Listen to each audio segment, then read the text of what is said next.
ESHRE for inviting me and the organizers of this campus workshop to join you today and to talk about tissue storage, requirements, directives, and longevity. And I first like to give my conflict of interest. And as you can see, I'm doing consultancy and also offer consultancy for cryobanking and cryostorage and ovarian tissue cryopreservation facilities. So the topics of my talk today will be directives for cryostorage of reproductive tissues and organs. And this will be on ovarian tissue, but it also will apply for testicular tissue. Although my focus will be more on the ovarian tissue. And I will explain later on why. I will talk about the requirements for cryostorage and especially about the essentials, which are absolutely needed if you go into this field.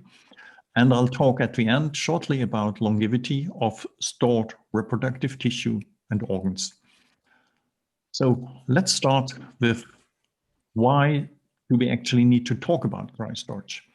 I think most of you will work in an IVF environment, and you know that cryostorage is something which is established since we actually started freezing of embryos. But I'd like to give you a few examples where you see that even today we are running into problems. If you look on this picture here on the left side, you can see that this is a facility which is located within an IVF center, and they actually have more than 20 small tanks. And you can see on this image that there are two problems. First of all, the oxygen depletion sensor, which is just under the ceiling, and the tanks, which have no surveillance at all. I will explain in detail later on why this is important. When we all know these incidences, which happened in the United States in 2018 and which were published in Washington Post within 2 days apart from each other, where thousands of embryos and eggs were actually destroyed. And all of this has been taken up in an editorial by Mina Alikani, and she actually even mentioned further incidences which maybe were not public to everybody, but which were reported in France, in Italy, in Spain, and also in Germany in 2017. And it's not only about the storage, it's also about the shipment, because during shipment, we also do something like cryostorage. And there are many incidences which are reported during handling of diverse alarm systems that were related to shipment of samples. Now, the 2018 incidences have, of course, increased the awareness in our field. And probably as a consequence of that, we have now committee opinion letters, for example, by ASM, but we also have a letter by the Canadian Fertility Association, that clearly focused on reproductive tissues. I think probably they had in mind initially embryos, eggs, oocytes, but it also relates, of course, to ovarian tissue or to testicular tissue. And there are certain requirements and minimal standards which are defined or which are referred to in these publications. So it's actually a good starting point, I would say. However, when it comes to further guidelines, and there is a very recent one from ESHRE, which was published in 2020, which is on female fertility preservation. And it's quite disappointing, I would say, that in this whole publication, there is nothing very specific about cryostorage. So if you look on this nice diagram here on the right side from the ESHRE publication, it mentions a lot about the interventions, which are actually the interventions during ovarian tissue cryopreservation, oocyte sampling, and so on. And it also mentions cryopreservation, but there's nothing about cryostorage. So it's something we really need to be aware of, and we need to look into this in more detail. And in Germany, for example, we got a German fertility preservation guideline, which is a so-called S2K level, quite a high level for a guidance document, which is also somehow binding. And in this, there is also no specific detail mentioned about cryostorage. So we really need to look into it. What regulations do apply for cryostorage? If you go into that field, I must tell you that first of all, you should look into national regulations, because this is what is primarily important. And it can be that it's the transplantation law, that it's the tissue directive, or certain national guidelines which may apply to your specific setting and to the specific tissue you are dealing with. So it's something worthwhile to look at. And I will go into some details later on, but for example, in the United States, we have the Oncofertility Consortium and the ASM opinion letters, and we have standards which apply. Canada, we have the CFS guidance documents. In In UK, we also know about the human tissue associations and the HFEA. Now, being in Europe, you could say, okay, probably the European Tissue Directive is actually something that applies, but I can tell you that this is probably not due for every single European country, especially for ovarian tissue. For example, in Germany, ovarian tissue is considered as an organ. So it is not part of the European Tissue Directive. It actually belongs to the organ transplantation law. Having that said, this law is quite old in Germany, so there are certain instances or things which are not covered by that law or not mentioned. And at the time the law was made, nobody talked about ovarian tissue or ovarian organ transplantation. And I think one thing which is specifically important nowadays after these incidences is that once you start cryobanking, you have to undergo insurance of your cryobank, because if you once have a big problem, you may go bankrupt if you have no insurance. And the insurance companies now start to have certain standards which they request to be fulfilled before they give you an insurance contract. So a lot of things to consider. But at the bottom line, I would say there are no global standards. When we talk about centralized cryostorage, you may realize that this takes away some of your problems, because you have a central facility where everything is coordinated and where everything is stored. That applies, for example, for Denmark, where we have in Copenhagen this nice central facility, which was set up by Claus Edding Andersen and others.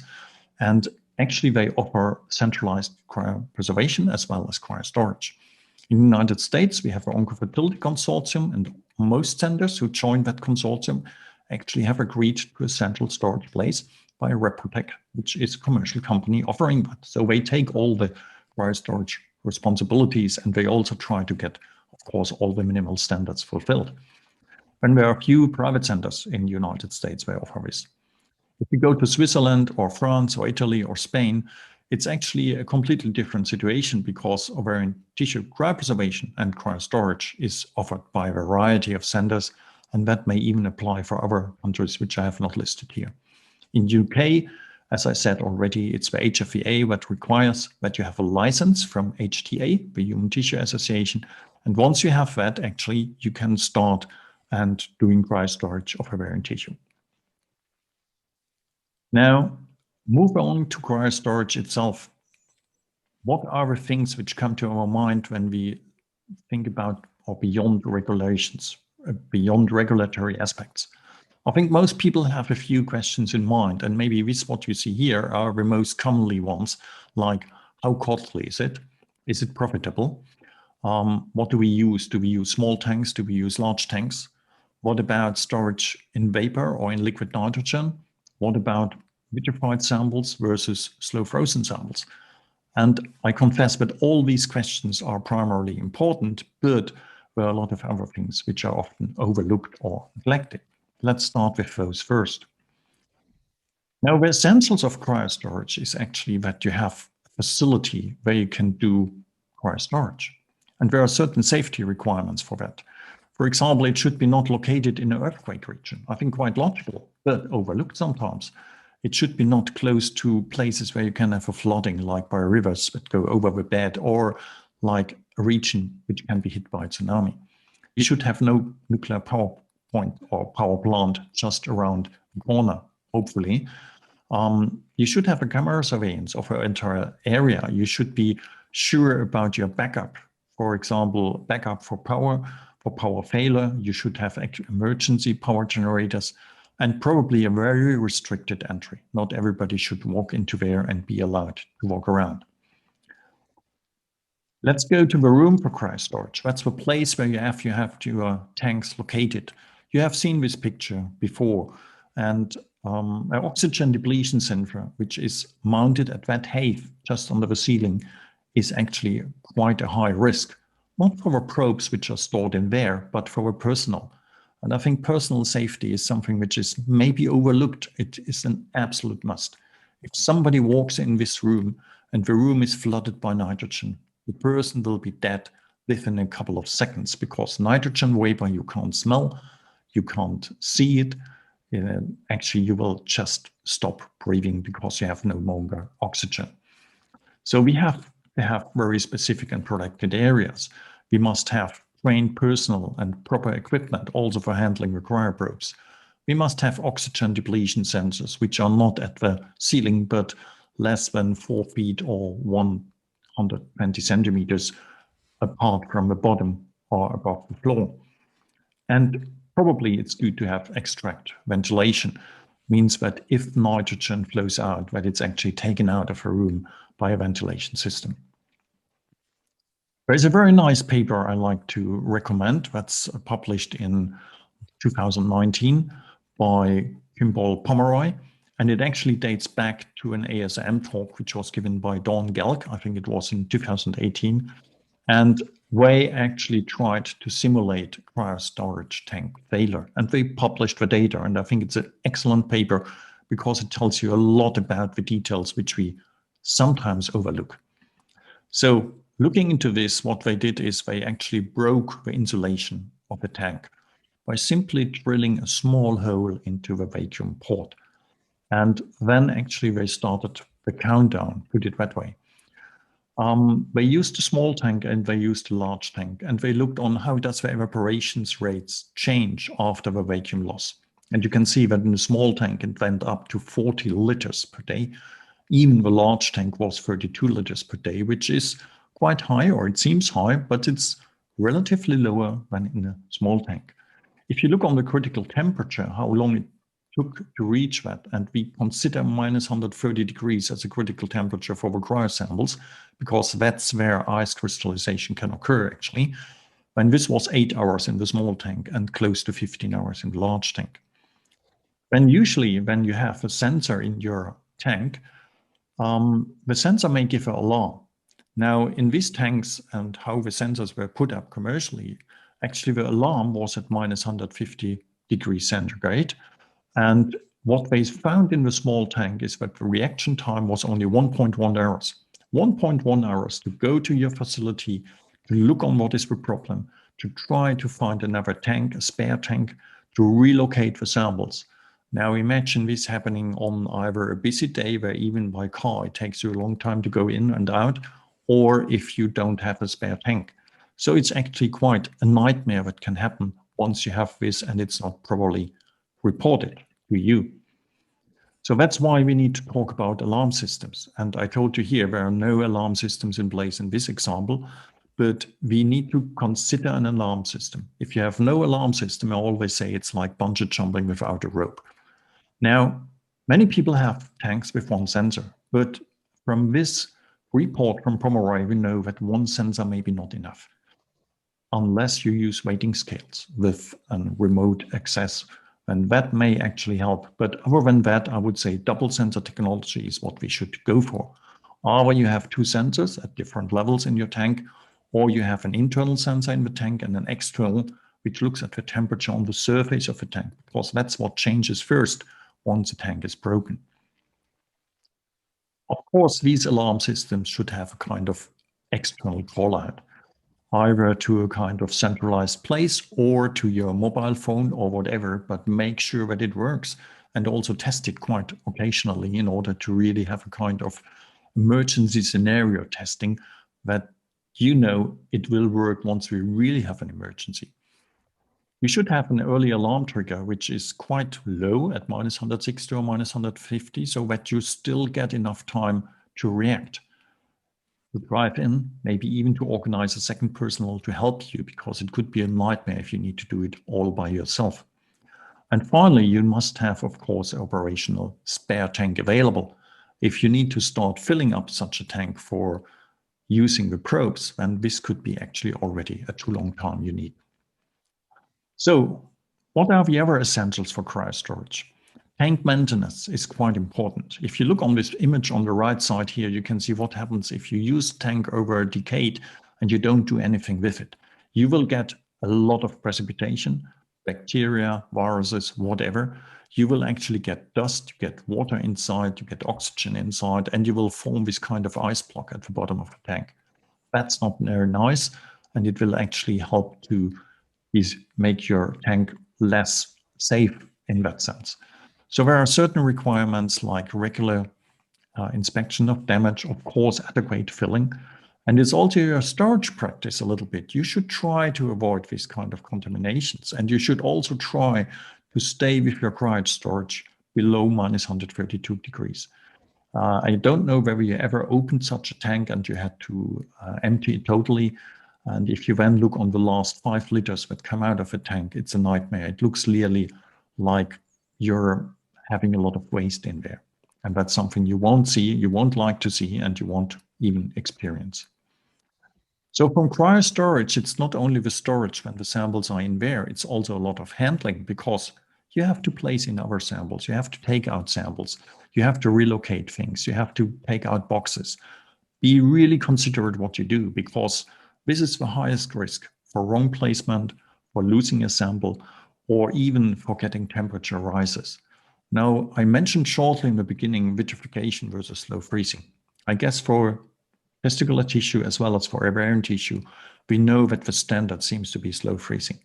But that said, once you would have vitrified samples, of course, it's much more critical if you're in the vapor phase with vitrified samples than with slow frozen samples.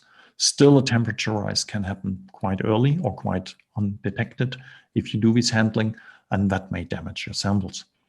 And I think cryo inventory, some people do audit checks on a regular basis. Try to avoid it if it's not really required, or make a risk assessment, because it's something where you impose a risk onto your samples which are in the prank, which you actually do audit. There are nice robotic solutions, but I guess these are not commonplace at the moment. We still need to wait for this to improve further. I like to give you one example how this is actually, how often you have transportation. This is an example of a first pregnancy which we had in Germany by the 30 Protect centers. There were 3 centers involved. The patient actually harvested the tissue in Dresden. It was then sent overnight to Bonn at 4 degrees. Cryopreservation was done in Bonn. That's where the tissue was stored for quite a long time. But the patient actually requested later on transplantation to be done in Erlangen. So we had to shift the cryo-stored samples to Erlangen, where the transplantation took place. And finally, the patient got pregnant and gave birth in her hometown in Dresden. But you see that there is not only cryo storage during the storage term for the long-term period, it's also actually the transplantation, which reads cryo storage. So it's something to talk about because it's a hazardous situation and a lot of potential for risks. You can go through air transplantation where you might have radiation. You can have shippers, dry shippers, which are not appropriate. So try to sort that out. Try really to also minimize your risk, which you have during cryo storage while you ship samples. So it's not only the storage in-house, it's also the storage in the dry shipper or even in the other place where you send it to. I'd like to give you a few examples of graphs about cryo storage concepts in Germany. For example, the University of Erlangen, the first one to start actually with this. They initially stored only locally cryopreserved tissue. Later on, they opened up and they have now a centralized service as well for other centers. And they have done this in a close by commercial setting. University of Bonn was the first central cryobank in Germany that really offered it to everybody, to every hospital, to ship samples over and let them cryopreserve there. And it's still going on today with long-term cryo storage in-house, but still having a lot of central accepted samples. And it's Unicare in Düsseldorf, where we have centralized cryopreservation since 2018. And that is short-term storage in-house, but the long-term storage, which is actually done by an external provider. And that's something I like to mention because it could be a kind of new concept for storage, but also to diversify risks. What is done here is that the cryopreservation is done in an approved facility under strict clean room conditions. Short-term storage is done in-house in a standard small tank, which is surveyed. And then actually the sample is transported to a professional cryo storage provider. During the transport, the sample is split into 2 so that you have a kind of risk diversification.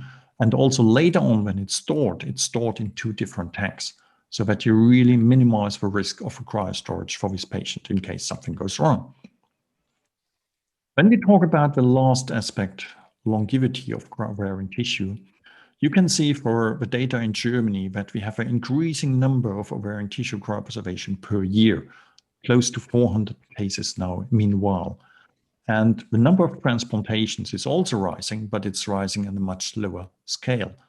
That means that there is a lot of tissue which needs to be stored for quite a long time.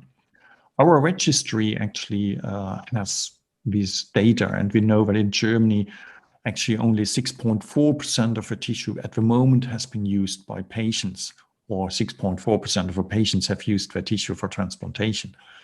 If you look in the international literature, it's around the same scale, something between 4 to 9%. Now, how long does it take between cryopreservation to transplantation? It's something like 4 to 5 years in the mean for the standard adult patients. But how long can the tissue be stored? There are some reports, and I think the one with the oldest mentioning is by Fabry, where we actually found that ovarian tissue was still viable after cryopreservation and thawing after 18 years. I think the real challenge is for peripubertal girls because they require really long-term cryostorage. And we have pregnancies which have been reported and live births after 10 years of storage, the first paper by Demestre, and then recently one by Matthews after 14 years. So I think that's something where we will see further improvement of this longevity with time. But in principle, once the tissue is stored, it should not be getting worse. So, however, it shows that cryostorage should not be underestimated. We are talking about long time periods. Let me summarize. Cryostorage of ovarian tissue, I think it's not standardized, especially when we look on the regulatory aspects. There is no global agreement about that. There are different directives. And the most important is that you look on your national regulation first. What does it say? What can you do? And how do you have to comply to this? If we look on long-term cryostorage, we really need to make sure that we have proper attention to that because we must have proper QM systems. We have good manufacturing practice. We must have alarm systems and nice surveillance. The tanks is only one part of the story. It's actually also the safety of the personnel and how your facility is set up, which is equally important, I would say. And if it comes to longevity, longevity of the tissue is granted, but only once you do a proper cryopreservation, proper cryostorage, and proper handling, as well as shipment later on for transplantation. And I think this is even more important for peripubertal tissues, not because it's more or less valuable, simply because it's stored for a longer time. The longer time means higher risk, which can accumulate over time. So I hope I could give you a nice overview about cryostorage. I may still have missed some topics there, but I tried to sample everything as best as possible. And I had a few people who helped me or who gave me input. Jana Liebentrum from Unicare Düsseldorf, Dr. Vincent von Walker from BioCryo GmbH Germany, Professor von Wolf from Switzerland, and Teresa Woodruff from the Oncofertility Consortium.